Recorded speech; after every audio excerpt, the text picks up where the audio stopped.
लेकिन उनका आवाज़ ठीक नहीं है, इसके कारण मैं उनके खिलाफ ये कविता प्रस्तुत करना चाहती हूँ। सखी भी मोहे देवो आज भाई, फूल से बिटिया घर में ले आई, चार सूरज की बनी आरती हमने फिर पलकों पर बिठाई। बिटिया तो मेरी शान हो, अपने बाबा का तो तुम नुमान हो, सदा गृहस्थी खिलती रहना, बिटिया तुम घर का हो कहना। दर्द समझती माता पिता का आने वाला कल है बिटिया, ज्ञान रूपा सरस्वती है वह, गंगा से निर्मल है बिटिया।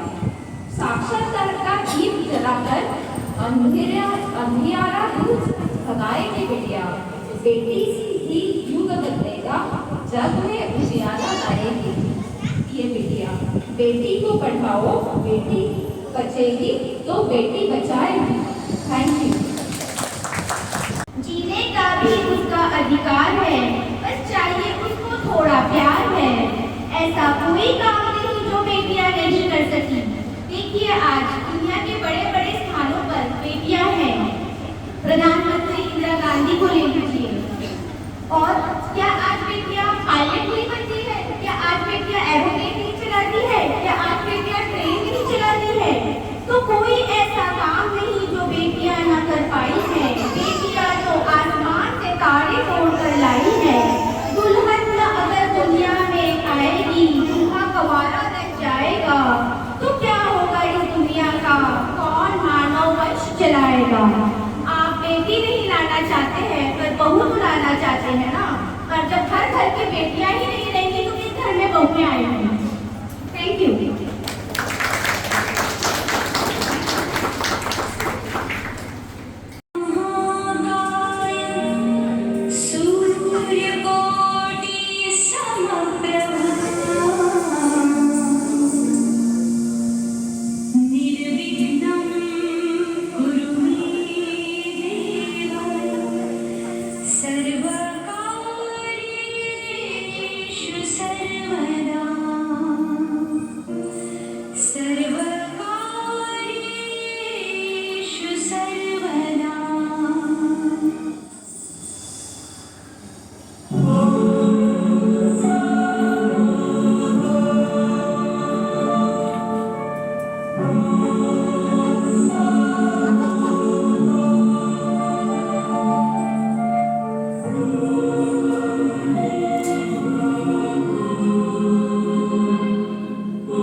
सर्वांना नमस्कार.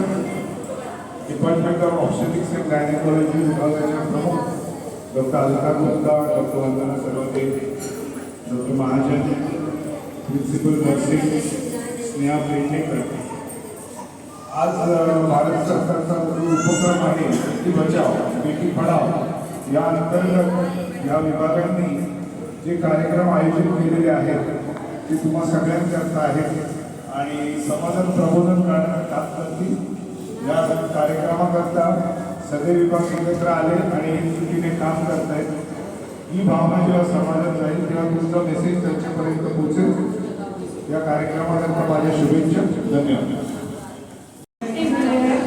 और ये कार्यक्रम चालू है. हम ये चाहते हैं कि आप ये लोगों की तक हमारा कार्यक्रम पहुँचे.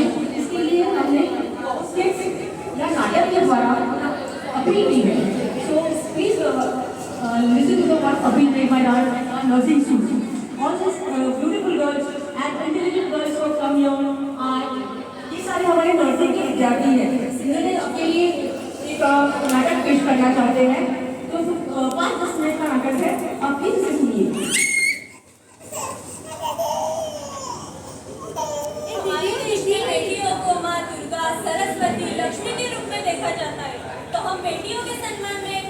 देखते हैं। इसका शीर्षक है बेटी बचाओ बेटी पढ़ाओ।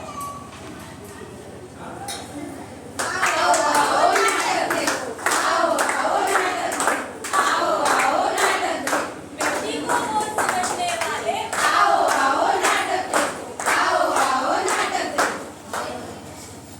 नमस्कार, हम बीवाई नायर चैरिटेबल हॉस्पिटल के तृतीय वर्ग के परिचारिका हैं। हम आपको आज बेटी बचाओ बेटी पढ़ाओ इसके बारे में एक नाटक बताने वाले हैं। सुनो सुनो सुनो सुनो भाई सुनो, एक कहानी सुनो। इसमें ना कोई राजा गाजा ना कोई रानी वानी, कहानी है बहुत पुरानी। बहुत पुरानी, बहुत पुरानी, बहुत पुरानी, जानी पहचानी, फिर भी है अनजानी, फिर भी है अनजानी, फिर भी है अनजानी। तो चलो हम एक घर की कहानी देखते हैं। सीन 1। माँ, हमारे घर में खुशखबरी आने वाली है, हमें आशीर्वाद दीजिए। जीते रहो, लेकिन सुनो, अगर लड़का होगा तो ही घर लेके आना, लड़की होगी तो छोड़ के आना। हे भगवान, इस बार तो मुझे पोता दे दो। अगर आपने इस बार मुझे पोता दिया तो आपको 101 रुपए का भेड़ चढ़ा। चलो हम सोनोग्राफी करके लड़का या लड़की पता करके आते हैं। अरे मैं भी एक लड़की हूँ, मेरा भी फ्यूचर ब्राइट है। मैं भी एक डॉक्टर बन सकती हूँ, इंजीनियर बन सकती हूँ, इंडियन आर्मी में जा सकती हूँ, पायलट बन सकती हूँ, इंडियन नेवी में जा सकती हूँ। आज के ज़माने में एक औरत ही इंडिया की प्रेसिडेंट है। एक औरत मन से कंधे मिलाकर चल सकती है, जैसे कि इंदिरा गांधी, कल्पना चावला, किरण बेदी। इन्होंने हमारे देश का नाम रोशन किया है, वैसे मैं भी कर सकती हूँ। मुझे भी जीने का पूरा हक है। रुको, कहीं मत जाओ, नहीं जानना है हमें लड़का है लड़की, जो भी होगा हमें स्वीकार होगा।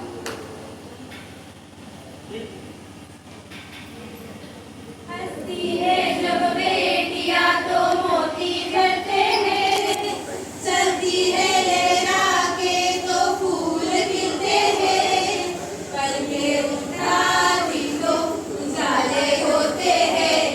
परियों के देश में वो तो रहती है, हर को जन्नत का नाम लेती है।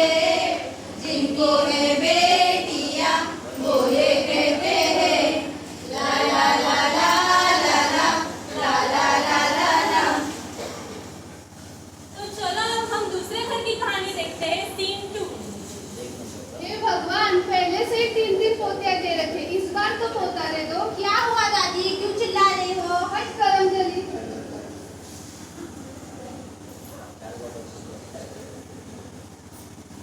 अरे मुझे पोता हुआ है, लड्डू बांटो, लड्डू बांटो।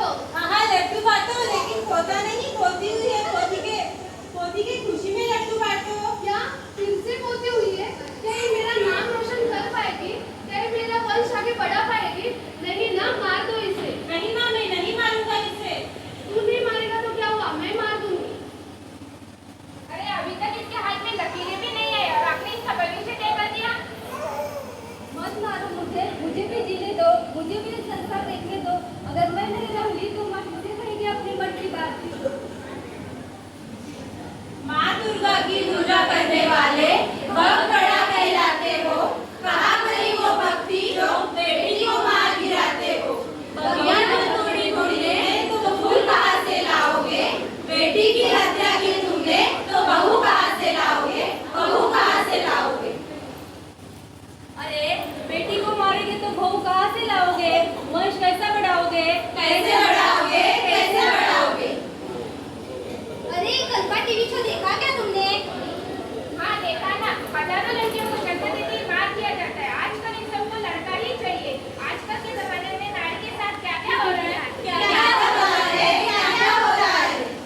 और इसी भारत में जब लड़की को जन्म लेने से पहले ही घर में मार दिया जाता है, क्या ये इंसाफ है?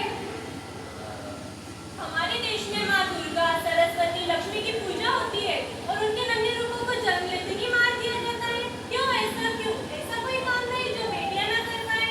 भेजा जो आसमान में तो तारे तोड़ लाए।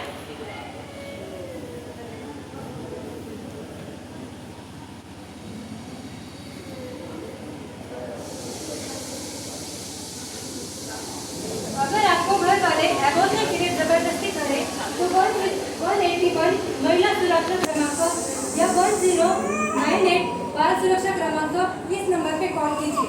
ये नंबर आपातकालीन टोल फ्री क्रमांक है। ये 24 घंटे शुरू रहती है।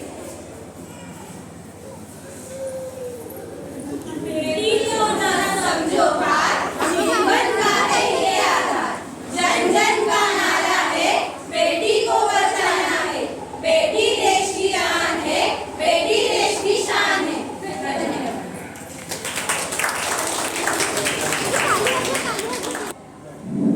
हेलो, क्या सच में ठीक है, तू आ जा। माँ मेरा 10वीं कक्षा में प्रथम क्रमांक आया है। मैं बहुत खुश हूँ। अरे वाह बेटा, बहुत खुशी की बात है। हमारे पिताजी के आते ही तुमने मिठाई लाने बोली। ठीक है। अरे घर का मत काम करके आया है, कोई पानी वगैरह देगा मुझे?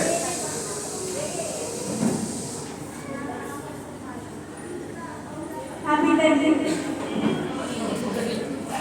मुझे आपसे कुछ कहना था। वो मेरा 10वीं कक्षा में प्रथम क्रमांक आया है, तो मैं आगे की पढ़ाई के लिए शहर जाना चाहती हूँ। क्या? कोई जरूरत नहीं आगे पढ़ने के लिए कहीं पे भी जाने की। मैंने तुम्हारे लिए एक अच्छा लड़का ढूंढा है, तुम्हारी जल्दी शादी कर दूंगा। ठीक है, जाओ अभी अपने काम के साथ बेटा काम सीखो। माँ हमें तो नाराज मत हो बेटा, हम इसका कोई तो समाधान जरूर ढूंढेंगे।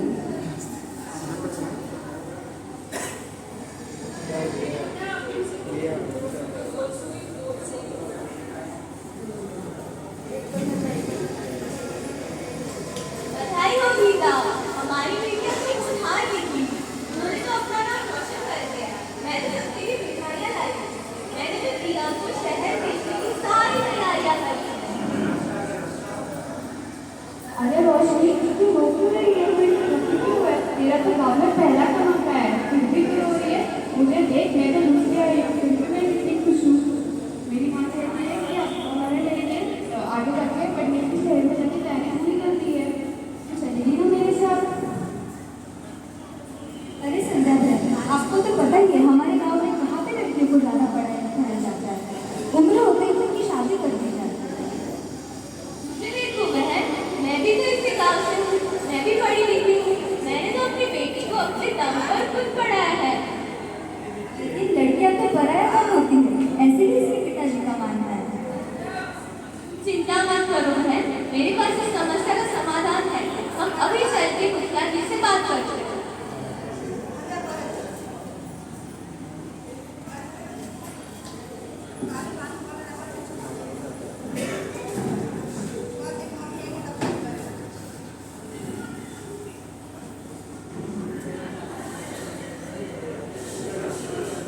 अरे आओ दूसरा में पसंद आ गए, देखो।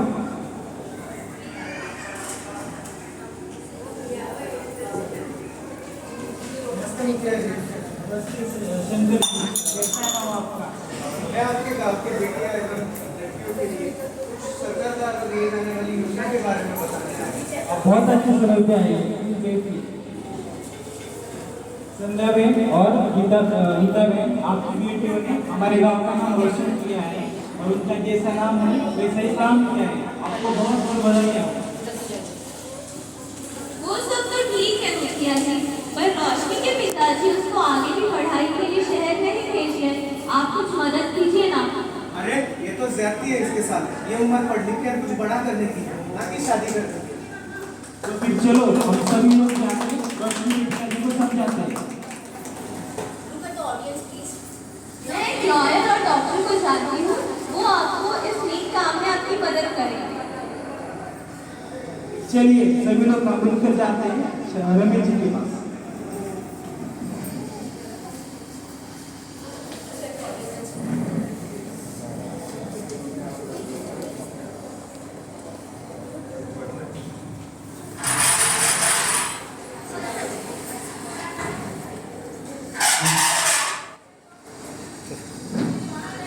नमस्ते रमेश जी। नमस्ते मुखिया जी, आप यहाँ और ये सब? ये मेरे कुछ दोस्त हैं, ये आपसे कुछ बातें करना चाहते हैं। हमें पता चला है कि रोशनी ने 10वीं कक्षा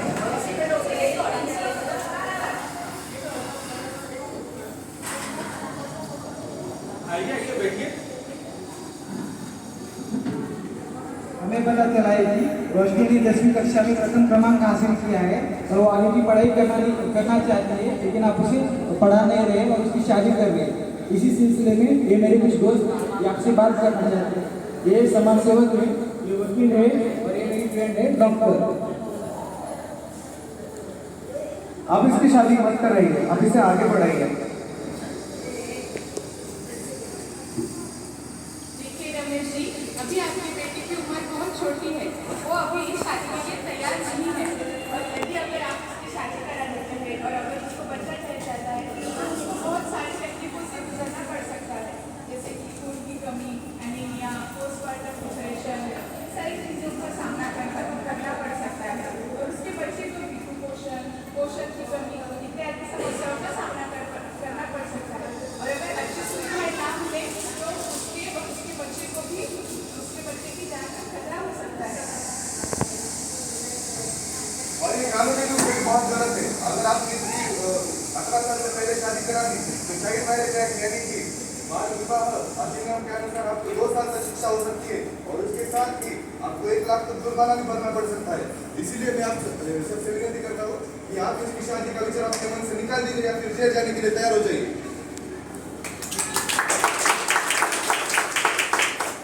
रोशनी, ये रोशनी, हाँ कहाँ है रोशनी? मेरी बहन पढ़ लिख के बहुत बड़ा नाम करेगी। हाँ, मैं सुन के तो बहुत खुश हो गया कि मेरी बहन ने पूरे गांव में प्रथम क्रमांक हासिल किया और उसी खुशी में मैं दौड़ा चला आया। पिताजी प्रणाम। आप चिंतित ना हो, मैं शहर के 2 उत्तम कॉलेज जानता हूँ और उसके फॉर्म भी लेकर आया हूँ। मैं मेरी बहन का शहर में बहुत अच्छे से ख्याल रखूंगा, आप निश्चिंत रहिए। और रमेश जी, इस काम में सरकार भी आपकी मदद करेगी। सरकार सुकन्या योजना और बेटी बचाओ बेटी पढ़ाओ अभियान के तहत बेटियों को पढ़ाने के लिए बहुत मदद करती है। धन्यवाद मुखिया जी, धन्यवाद आप सभी लोग। आप सबने आज मेरी आंखें खोल दी। मुझे तो ये समझ में नहीं आया कि मैं अपनी बेटी की जल्दी शादी करवा के और उसे ना पढ़ा के अपने ही हाथों से उसके जीवन और उसकी खुशियों का गला घोट रहा था। आज मुझे समझ में आ गया कि बेटियां बेटों से कम नहीं होती, बेटियां बेटों के बराबर होती।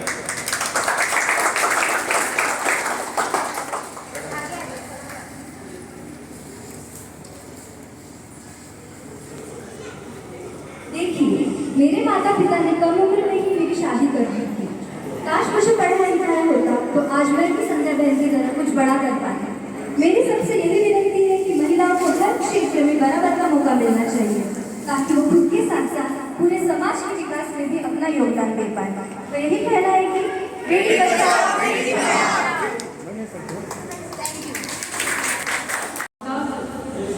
समिति के लिए जो पार्लियामेंट में प्रोग्राम रचा है और सरकार ने बहुत सारी योजनाएं राबवल्या त्यांनी तर त्या योजनाबद्दल त्यांनी आणखी एक योजना राबवली होती, शिक्षित चर्चा। तो सरकार चाहती है कि सारे जो गरीब हैं, सारे जो मजदूर हैं, वो कम से कम 10वीं तक पढ़े या बेसिक एजुकेशन से, ताकि वो उनके ऊपर अत्याचार ना हो। तो इसको लेके हमारे भाई कवि ने कविता रची थी। मैं चाहती हूँ इसके चंद पंक्तियाँ बताना चाहती हूँ। पढ़ना लिखना सीखो ओ मेहनत करने वालों, पढ़ना लिखना सीखो ओ भूख से मरने वालों, पढ़ना लिखना सीखो जो माता पिता बनने वालों, पढ़ना लिखना सीखो बेटी को सिखाओ अपने बेटी को पालने वालों, क ख ग घ को पहचानो अलिफ को लिखना सीखो, अ आ ई को हथियार बनाकर लड़ना सीखो, पढ़ना लिखना सीखो ओ मेहनत करने वालों, पढ़ना लिखना सीखो ओ भूख से मरने वालों, ओ सड़क बनाने वालों, ओ पवन उठाने वालों, वो सब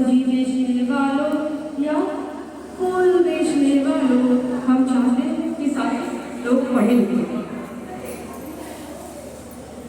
खुद अपनी किस्मत का फैसला कर तुम्हें हो करना, ओ बोझा उठाने वालों और ये चलाने वालों, घर देश की बागडोर को कब्जे में है करना, तब को पहचानो अलिफ को पढ़ना सीखो, अब आगे की तुम हथियार बनाकर करना सीखो, पढ़ना लिखना सीखो, ओ मेहनत करने वालों।